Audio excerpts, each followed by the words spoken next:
더불어민주당 이재명 전 대표와 국민의힘 한동훈 전 대표가 대선 출마를 공식 선언했습니다. 이런 가운데 국민의힘은 대선 후보 선출 방식을 확정했습니다. 관련 내용 전주혜 전 국민의힘 의원, 김병욱 전 더불어민주당 의원 두 분과 함께 이야기 나눠봅니다. 안녕하십니까? 반갑습니다. 어서 네, 안녕하세요. 네, 이재명 전 대표 오늘 진짜 대한민국을 만들겠다며 대선 출마를 공식 선언했습니다. 기자회견에 나선 대신 자신의 유튜브 채널을 통해서 다큐멘터리 형식의 영상 메시지로 출마를 알렸습니다. 좀 이례적인 형식이었고 그 내용도 실용주의 얘기가 좀 많이 담겼는데 민주당한테 먼저 들어볼게요. 형식 좀 달랐어요? 네, 넷플릭스 다큐멘터리 형식으로 본인의 비전을 발표를 했는데요. 보시기에 참 좋지 않았습니까? 네, 좀 색달랐습니다. 예, 네. 예, 셔츠에 니트라는 의상도 괜찮았고 전체적인 배경도 편안했고 또 말하는 어투라든지 이 제스처도 국민들의 공감을 자아내기 위해서 접근하기 편한 그런 방법을 선택했다고 생각합니다. 이재명 대표의 그동안에 나라를 어떻게 이끌면 좋겠다라는 준비된 모습 그대로 잘 국민들에게 전달되기를 바라고요. 네. 정말로 작년 겨울부터 봄까지 많은 사람들의 민주주의 열망과 투쟁 속에서 헌법재판소의 판결을 이끌어내지 않았습니까? 이런 민주주의에 대한 국민들의 뜨거운 열정에 대해서 감사의 표시를 했고 지금 따뜻한 봄날처럼 대한민국의 봄날도 빨리 앞당기겠다. 그러기 위해서는 대한민국의 여러 갈등들이 존재하고 있는 것을 본인의 리더십으로 잘 해결하고 특히 기업만으로 경제를 이끌어가기가 어려운 환경이다. 정부가 적극적으로 기업과 협업을 해서 주도적으로 이 난국을 잘 돌파해 나가겠다. 그런 과정에서 저 이재명을 도구로 심부름꾼으로 잘 써달라. 제가 진짜 대한민국을 만들어 보겠습니다. 라는 상당히 편안하고 다부지면서도 감동적으로 국민들한테 어필할 수 있는 그런 출마 선언문이 아니었나 생각하고 있습니다. 네, 전주혜 전 의원께서 어떻게 보셨는지요? 뭐 새로운 이제 양식으로 이제 하시기는 했는데 사실 그 어떤 형식보다도 이제 내용이나 실천 의지가 이제 가장 중요한 거겠죠. 이제 오늘 K 이니셔티브 그리고 뭐 민생 실용 그리고 진짜 뭐 이런 단어를 사용하셨는데요. 이재명 대표가 대선에 도전하는 것은 이번이 세 번째이죠. 그렇죠. 예, 그래서 그런 면에서 또 지난 그 3년 전에 또 했던 뭐 대선 공약도 또 있고 이런 면에서 정말 그 국민들 그 어떤 그런 사탕 발림식이 아닌 좀 민생 이 굉장히 어렵지 않습니까? 이제 민생이랄지 아니면 외교랄지 또 실용이랄지 뭐 이런 부분에 있어서 좀 더 진정성 있는 그런 모습을 좀 보여주면 좋겠다. 저는 개인적으로 그런 생각을 하면서 봤습니다. 네, 이제 민주당의 대진표 용광이 좀 확실해지고 있는데 일단은 지금까지는 세 분, 그러니까 이재명 전 대표, 김동연 지사, 김두관 전 의원 이렇게 세 명이 나왔고.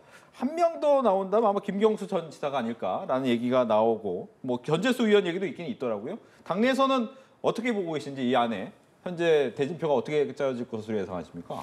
지금 앵커께서 말씀하신 아마 그 정도 수준에서 짜지지 않을까 싶고요. 네. 전재수 의원은 이제 등록일이 14일인데 14일 전까지 발표하겠다고 얘기하는 거 보면 아마 안 할 가능성이 높지 좀 고민이 않을까. 많다. 예, 네. 그런 생각을 하고 있습니다. 사실 뭐 이재명 대표의 지지율이 상당히 높지 않습니까? 그 높은 것은 사실 무도한 윤석열 정부에 맞서서 가장 피타협적으로 잘 싸운 사람이 이재명이다라는 것이 당원들의 합의죠. 우리가 이제 민주주의가 대화와 타협인데 대화 타협을 하려면 사실 정부와 여당이 먼저 마음을 비우고 야당을 존중해야 되는 거 아니겠습니까? 그동안에 영수회담을 9차례 제안을 했으나 거부당했고 총선에서 우리 더불어민주당이 175석을 차지했음에도 불구하고 야당을 인정하지 않았고 국회 개원식에도 참석하지 않았고 예산안을 다루는 시정연설도 불참한 사람이 바로 윤석열입니다. 그럼에도 불구하고 이런 모든 환경을 극복하고 정권 교체를 위해서 가장 앞장서서 잘 싸운 리더가 누구냐. 당원들이 모두가 이재명 대표가 제일 잘 싸워왔다라는 합의가 이재명 대표의 지지율로 이어지는 거거든요. 그것이 뭐 이재명 대표의 리더십의 문제라든지 뭐 일국주의라든지 뭐 이런 표현을 써서 비판하는 것은 우리 당원들과 국민들의 마음을 제대로 이해하지 못하고 있는 거라 생각하고요. 저는 뭐 경선도 이재명 대표가 많이 앞설 것이고 뭐 본선까지도 그러한 민주주의에 대한 열망 그리고 대한민국을 바로 세우겠다라는 의지 그리고 불의와 타협하지 않는 그런 정의감 이런 것들로 그리고 대한민국의 경제를 책임질 수 있는 실용적 접근으로 우리나라 난국을 해결하려고 하는 준비된 경제 대통령 이런 이미지를 잘 국민들한테 어필한다 그러면 경선, 본선 다 좋은 결과가 나오지 않을까 생각합니다. 네, 일단 뭐 민주당 내 경선 대진표가 짜여지고 있지만 이재명 대표가 큰 무리 없이 될 것이다라고 예상을 해주셨습니다. 아마 이번에 또 공천 과정에서도 뭐 비명 행사, 뭐 지난 총선. 뭐 친명 횡재 뭐 이런 얘기가 있을 정도로 이재명 계로 친명계 의원으로 구성이 돼 있죠. 그래서 또 얼마 전에 있었던 공직선거법 사건에서 무죄 선고가 됐기 때문에 그러한 면에서 압도적인 아마 차이로 이재명 대표가 전 대표가 후보가 될 걸 생각합니다. 다만 이제 우려스러운 것은 지금 이제 민주당이 오늘도 박성재 법무부 장관에 대한 탄핵이 8대0으로 이제 기각 결정이 내려졌습니다. 네. 그런 그 이재명 대표가 취임한 이후에 또 이루어진 그런 줄탄핵 그리고 그것이 어떠한 그런 그 탄핵 남용으로 좀 비춰질 수밖에 없는 뭐 이런 그 줄탄핵이랄지 또 막강한 그 의회의 권력을 독점하고 있는 민주당이 또 그 민주당의 또 당대표로 지냈던 그 이재명 전 대표가 로서는 만약에 이제 민주당이 집권하게 된다고 하면 막강한 이제 의회의 권력과 또 행정부의 권력까지 독점하게 되는 사실 그러한 점이 민주주의 발전이나 아니면 국민들의 어떤 그런 먹고 사는 문제에 있어서 과연 긍정적인 효과를 볼 것인지에 대한 그런 사실 의구심은 상당히 있습니다. 그런 차원에서 좀 그런 그동안의 그 의회 권력을 이제 독재한 그런 부분에 대한 저는 진정한 반성과 또 사과가 따라야 될 것이라고 생각합니다. 또한 한편으로는 그런 차원에서 개헌론이 많이 이야기가 되고 있습니다.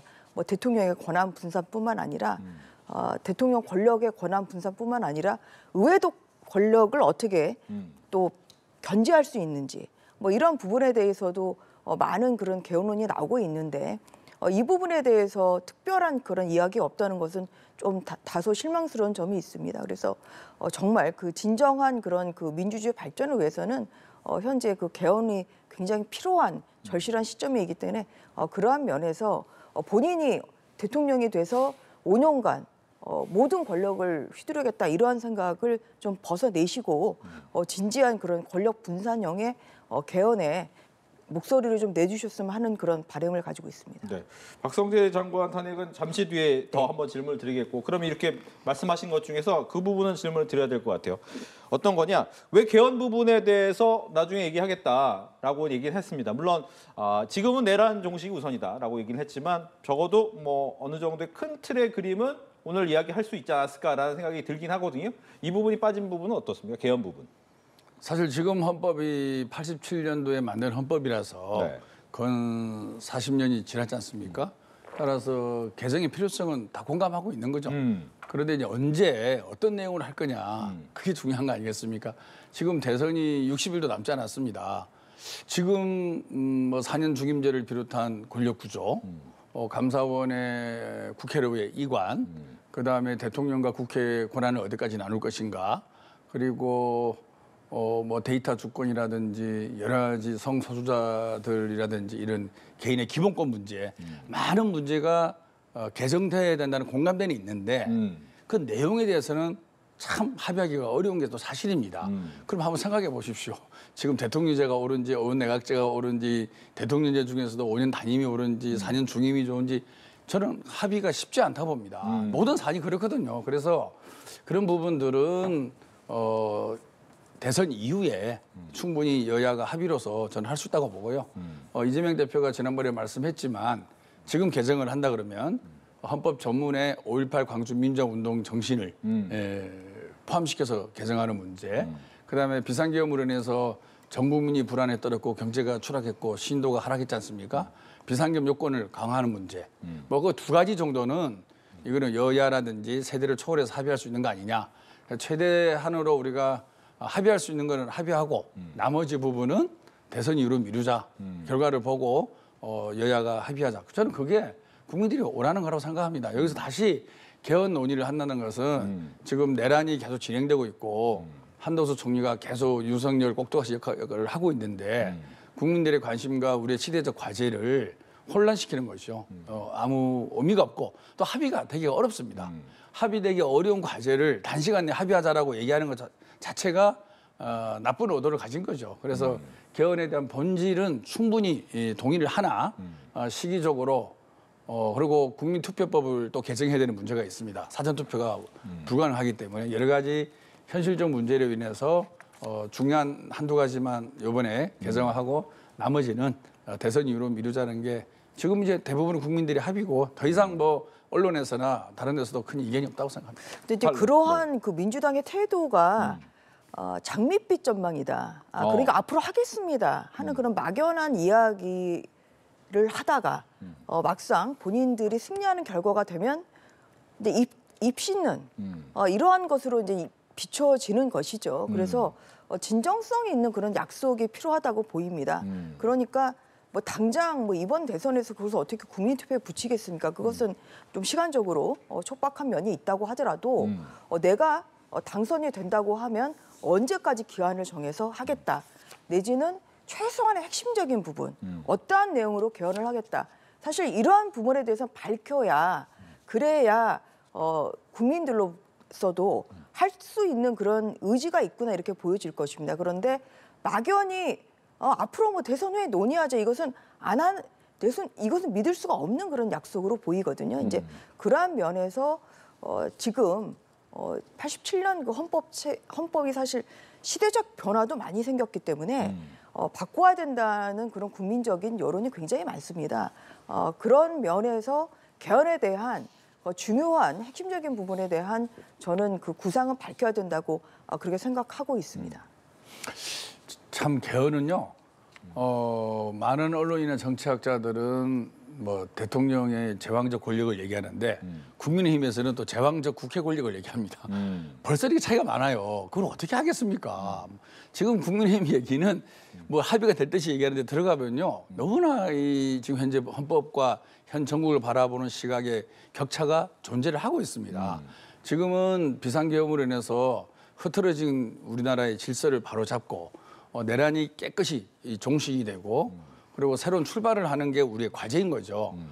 개헌을 하긴 하더라도 시기는 절대 지금은 아니고 대선 후에 할 수밖에 없고 내용 자체가 합의할 수 없는 내용들이 너무 많다는 거예요.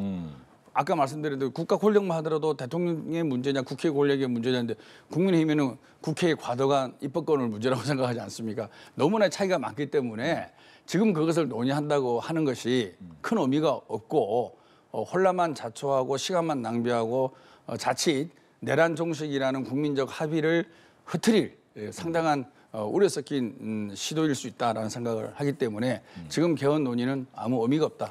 단호하게 말씀드립니다. 국민의힘에는 이 개헌 특위가 구성이 돼 있어서 굉장히 그 대통령제를 어떻게 변경할 것이냐 사실 그 부분에 대해서만 몇 개만 고칠 수 있는 그런 준비가 충분히 돼 있습니다. 그런데 민주당은 아예 개헌 특위도 이제 구성이 되어 있지 않고 아무런 지금 이야기를 안 꺼내고 있거든요. 근데 그럴 뿐만 아니라 자꾸만 이제 내란 종식이라는 그런 프레임으로 대선을 끌고 가려는 그런 목적으로 결국은 개헌을 피하는 거 아닌가 하는 그런 의심이 많이 이제 든다는 말씀이죠. 왜냐하면 지난주에 윤석열 그 대통령에 대한 탄핵이 결국은 헌법재판소에서 8대 0으로 인용이 되고 그리고 나서 국민들은 이제 미래를 바라보고 있습니다.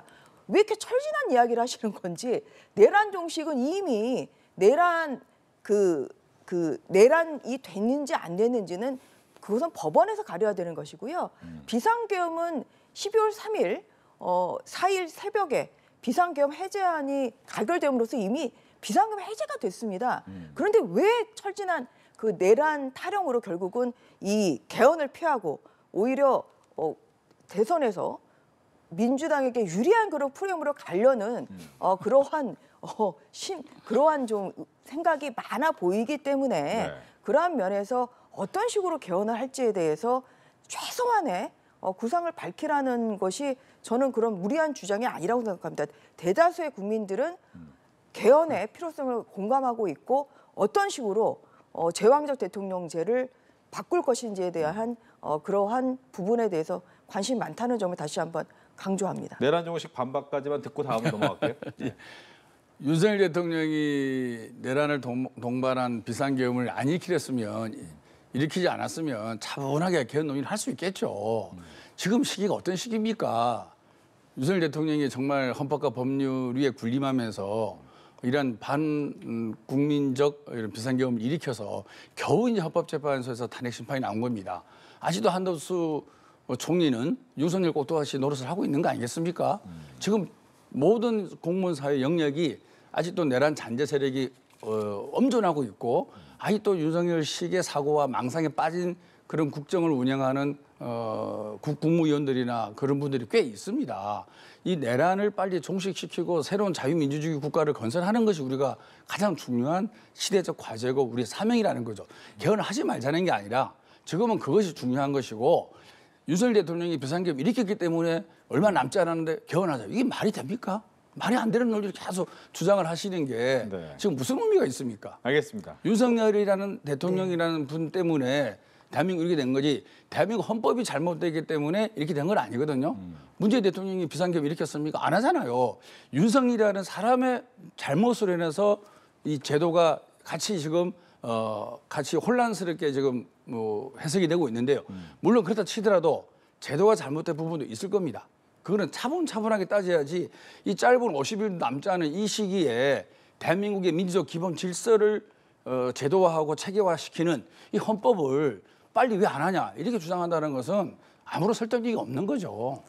다시 정치 한번 이제 공세인 거죠. 짧게만 듣겠습니다. 강조를 하지만 자꾸만 이제 내란을 그렇게 프레임으로 좀 가시려고 하는 건데 이번에 헌법재판소의 결정문에도 내란을 저질렀다는 이런 문구는 없습니다. 그리고 비상계엄, 위헌 위법한 비상계엄이 내란은 아니에요. 그것은 지금 법원에서 재판하고 있고 법원의 최종적인 판단을 받아본 다음에 그것은 얘기를 하셔야지 이것이 기소됐다는 얘기로 그렇게 자꾸만 국민의힘에 대해서 내란을 그렇게 정말 입에 그렇게 올리시면 국민의힘으로서도 지금 기소되고 있는 그런 이재명 전 대표에 대해서 범죄 피의자, 범죄 피고인이라는 말을 쓸 수밖에 없습니다. 이것이 누구를 위해서 좋은 건지에 대해서 다시 한번 생각하시고 민주당이 이번 대선이야말로 어떤 그런 네거티브가 아니라 국민들에게 미래를 보일 수 있는 이러한 오히려 서로 이렇게 좀 선을 지키는 그러한 선거운동을 해주셨으면 하는 그런 말씀을 드립니다. 이거는 네거티브가 아니라 전 국민들이 방송을 다 봤잖아요. 병력을 동원해서 국회의 유리창을 깨부수고 내란이란 말이 없잖아요 지금. 내란죄를 얘기를 했다가 민주당이 그게 내란죄라는 거예요. 그러다가 이제 헌법재판소의 소추에서는 뺐고 그리고 이제 내란이라는 것이 결국은 알겠습니다. 헌법재판소의 판단이 없기 때문에 네. 이것은 민주당의 지나친 주장이라고 저는 알겠습니다. 생각합니다. 지금 뭐 아무래도 이제 법조인 출신이다 네. 보니까 이 포인트 자체가 이제 헌법재판소에서는 내란죄를 제외한 비상계엄 부분에 대한 위헌 위법성에 대한 판단을 했고 결과적으로 형사사법 재판을 좀 거쳐야 된다라는 포인트를 얘기를 해주신 거고 이 부분에 대해서 또 민주당 입장에서는 이미 많은 사람들이 보지 않았느냐라는 부분을 가지고 얘기를 했기 때문에 서로 다른 얘기를 하고 있다는 점. 내란죄에 대한 심판을 청구하지 않은 거죠. 네, 그렇기 때문에 이제 그 부분은 좀 다른 얘기이기 때문에 일단 여기까지만 듣고 다음으로 좀 넘어가 볼게요. 저희 여태까지 민주당 이재명 대표 출마 얘기가 여기까지 갔는데 전 대표 이번에 국민의힘의 전 대표도 나왔어요. 한동훈 전 대표가 시대를 바꾸는 대통령이 되고 싶다. 공식 출마 선언을 하면서 이재명 전 대표를 향해서는 위험한 사람이 대통령이 되고 괴물 정권을 탄생하는 것은 막아야 한다. 그리고 자신은 비상계엄으로부터 자유롭다라고 하면서도 윤 전 대통령의 파면에 대해서 사과를 하기도 했어요. 여기에 대해서 좀 얘기 듣겠습니다. 한동훈 대표도 이제 이번에 전직 이제 그 당 대표로 오늘 출마 선언을 했습니다. 지금 한동훈 전 대표뿐만 아니라 현재 한 5-6명의 지금 분들이 또 대선 출마 선언을 지금 하신 상황이고 그렇죠. 내일은 또 나경원 의원도 지금 하려고 하고 있거든요. 그래서 국민의힘은 어떠한 그런 그 쏠림 현상이 아니라 오히려 이제 이번 그 경선을 통해서 국민들로부터 또 흥행 관심을 또 끌고 그리고 가장 경쟁력 있는 그런 후보가 선출되기 위해서 그렇게 또 경선 일정을 좀 준비하고 있습니다. 네, 이러한 면에서 또 한동훈 전 대표에 대해서는 뭐 여러 가지 당내에서는 이야기가 나오고 있습니다만 또 좋은 또 자질을 가지고 있기 때문에 그런 면에서 어떤 그런 국민의힘의 다양한 인재의 한 명이라는 점에서 또 이번 그 대선 출마가 흥행하는 경선이 되는데 아마 도움이 될 수 있다고 저는 생각합니다. 예. 그동안 좀 많은 분이 나오겠다라고 했는데 일단 뭐 원희룡 전 의원이나 김기현 의원, 김태흠 네. 지사 같은 경우에 불출마 선언을 좀 하면서 약간 인원은 좀 줄어들 것 같긴 하지만 그래도 꽤 많은 인원이 나오긴 합니다. 한동훈 전 대표의 출사표가 이재명 대표를 겨냥하긴 했어요. 이건 어떻게 들으셨습니까? 사실 저는 한동훈 대표가 이재명 대표를 겨냥한다라는 것이 왜 그럴까라는 생각을 참 많이 했어요. 한동훈 대표가 법무부 장관 할 때 제가 국회의원 시절이었는데 체포동의안 관련돼서 법무부 장관이 설명을 하거든요. 과거 법무부 장관들이 보통 5분 이내에 설명을 했는데 한 30분 이상 설명을 했습니다. 상당한 오바죠. 상식에 어긋난 행동. 그때부터 많은 사람들이 한동훈이 법무부 장관이 아니라 정치인을 하려고 국회에 와서 퍼포먼스를 하는구나 라는 생각을 했어요. 근데 오늘 또 출마 선언 보니까 또 이재명 대표를 거론했습니다. 저는 국민의힘 모든 후보가 그런데요. 전부 다 기승전 이재명이에요. 오늘 이재명 대표 출마 선언처럼 내가 대통령 되면 무엇을 하겠다. 또 내가 어떤 자세를 하겠다. 이 문제를 해결하기 위해서는 어떤 방법과 수단을 쓰겠다. 그렇게 하는 것이 대통령 출마 선언 아닌가요? 근데 국민의힘 대통령 선언문을 보면 출마 선언을 보면 참 읽을 게 없어요. 다 기승전 이재명 잡으러 가겠습니다. 이거거든요. 과연 국민들이 그것을 원할까라는 좀 질문을 던지고 싶어요. 지금 국민들이 가장 힘드는 것은 먹고 사는 문제, 더 나아가서 잘 사는 문제 아니겠습니까? 이 문제를 극복하기 위해서 대통령이 되겠다고 나선 사람이 얼마나 잘 준비가 되어 있는지, 그 준비된 역량을 어떻게 잘 발휘할 수 있을지 이런 것들을 본인이 국민들 얘기하고 국민들에게 동의를 얻어내가는 과정이 대통령 선출 과정인데 국민의힘 후보들은 모든 후보들이 비전과 미래가 없어요. 그래서 그런 부분에 대해서 지적하지 않을 수 없고요.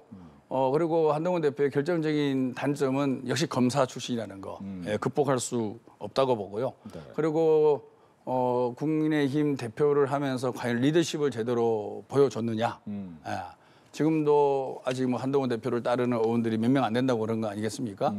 이런 모습을 봤을 때 대통령감으로서의 모습은 아직도 국민들한테 어필하고 있지 못하다라는 평을 하고요. 그렇지만 타당의 후보지만 멋진 모습으로 대통령 경선에 임해주길 바라겠습니다. 예. 비전이 없다라는 비판과 함께 그러면 같이 질문을 드릴 게 네. 한덕수 권한대행의 영입 얘기도 나오잖아요. 그러니까 이렇게 많은 후보들이 나옴에도 불구하고 이런 얘기가 나오는 부분에 대해서 어떻게 당내에서 보고 계시는지도 궁금합니다.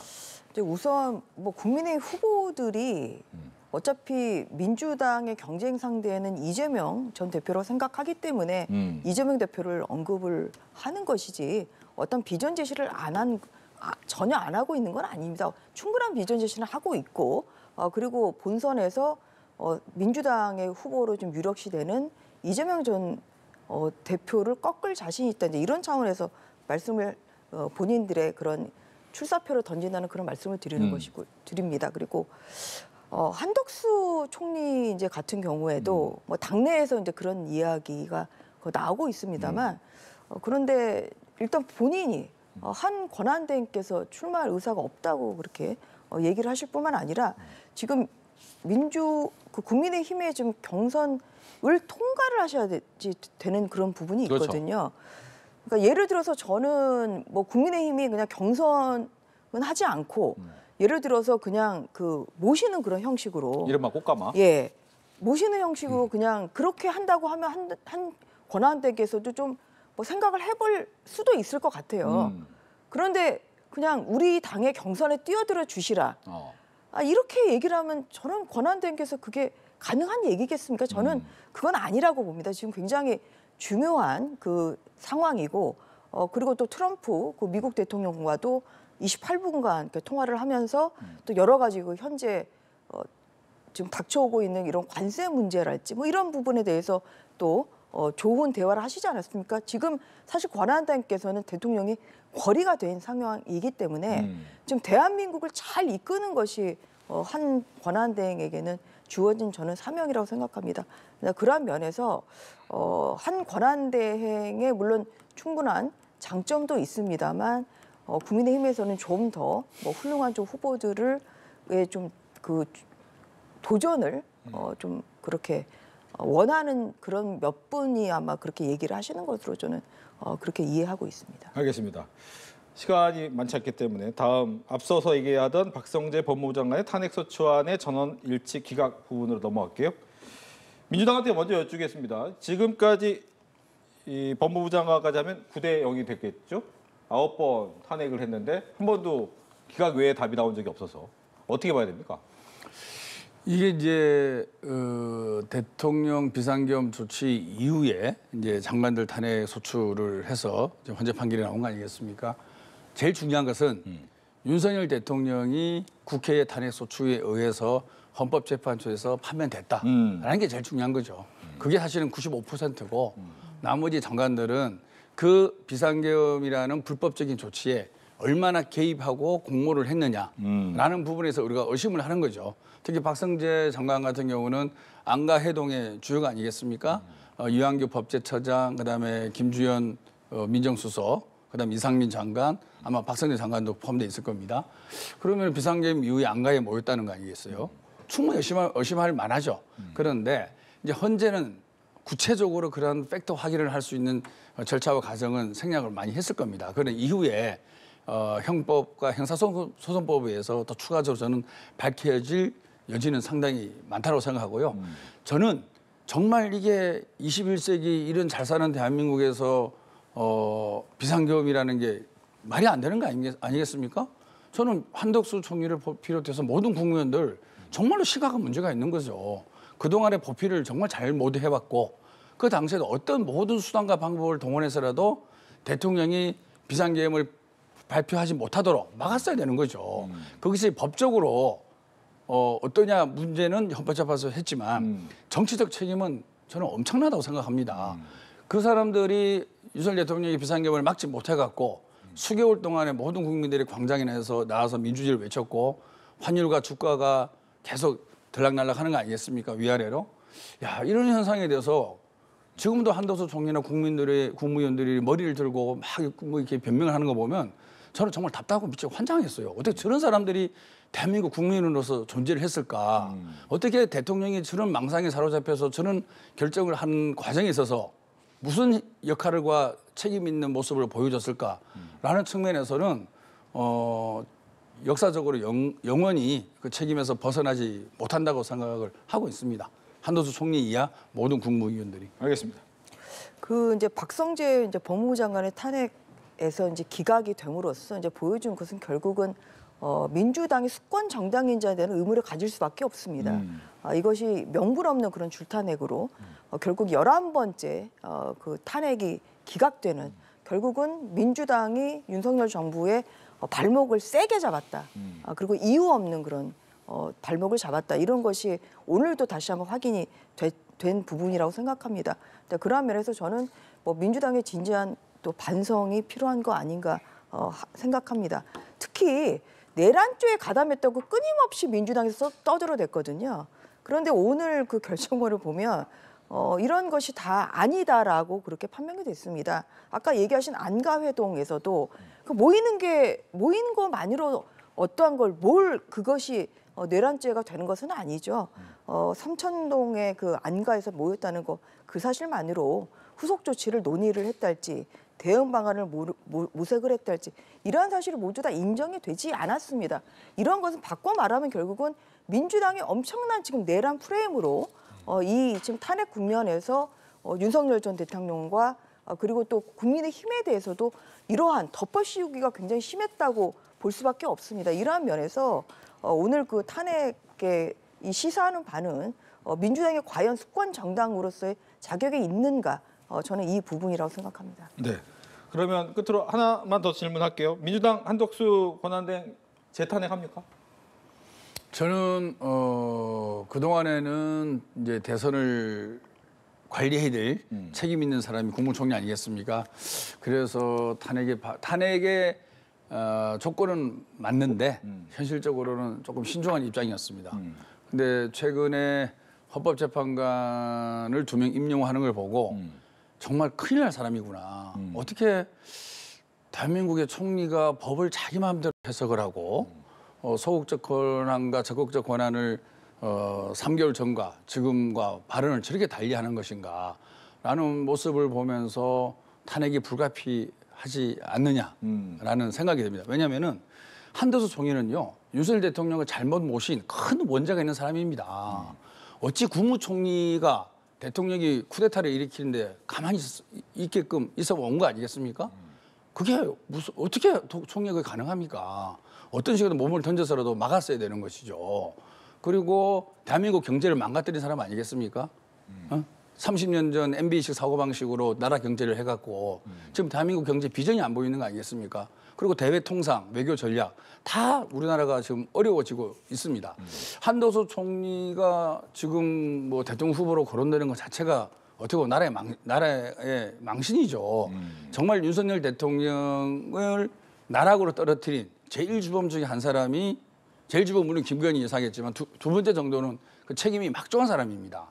자중자애하고 본인이 반성하고 사죄하고 그렇게도 모질할 판에 뭐 대선 뭐 노름을 한다 그러고 자기의 권한을 남용해서 헌법재판관을 임용하고 이런 등등의 행위를 하는 걸 보면서 용서해서는 안 될 국무총리다라는 생각을 합니다. 그 민주당이 이제 뜻대로 안 된다고 해서 또 다시 그 굉장히 중대한 시기에 권한 대행에 대해서 또 탄핵 이야기를 꺼내는 것 자체가 이것이 굉장히 저는 정말 그 민주당은 민주당에게는 국민은 안 보이고 오히려 당의 이익만 보인다는 것을 보여줄 수 있는 점에서 굉장히 위험한 발상이라고 생각합니다. 그리고 이 권한 대행이 어떤 것까지 할 수 있느냐 없느냐가 헌법에도 규정이 되어 있지 않고 그리고 어떤 법에도 근거가 전혀 명시가 안 돼 있습니다. 이러한 면에서 권한 대행으로서 헌법재판관, 대통령 몫의 헌법재판관을 임명한 것이 이것이 저는 아무런 선례도 없고 법 규정도 없기 때문에 반대로 해석을 하면 이것은 충분히 할 수 있는 그런 행위라고 생각합니다. 그리고 그런 면에서 지금 이루어지는 뭐 예를 들어서 뭐 탄핵을 다시 꺼낸달지 뭐 아니면은 또 이 지명행위에 대해서 뭐 법률적인 조치를 취하겠다고 이제 그렇게 얘기가 나오고 있습니다만 이 권한대행의 그 지명행위로 인해서 우원식 국회의장의 권한이 침해되는 바가 하나도 없습니다. 왜냐하면 이번에는 대통령 지명 몫이기 때문에 그러한 면에서도 이런 그 헌법이나 또 법률상의 어떤 그런 그 권한대행의 규정이 할 수 있는 것이 정확히 명시되어 있지 않다 보니까 지금 이러한 일이 일어났고 이러한 면에서 저는 그 권한대행이 충분히 할 수 있는 지명행위를 했다고 생각합니다. 알겠습니다. 이렇게 해서 정치권 이슈 두 분과 함께했습니다. 오늘 얘기 잘 들었습니다. 고맙습니다. 감사합니다.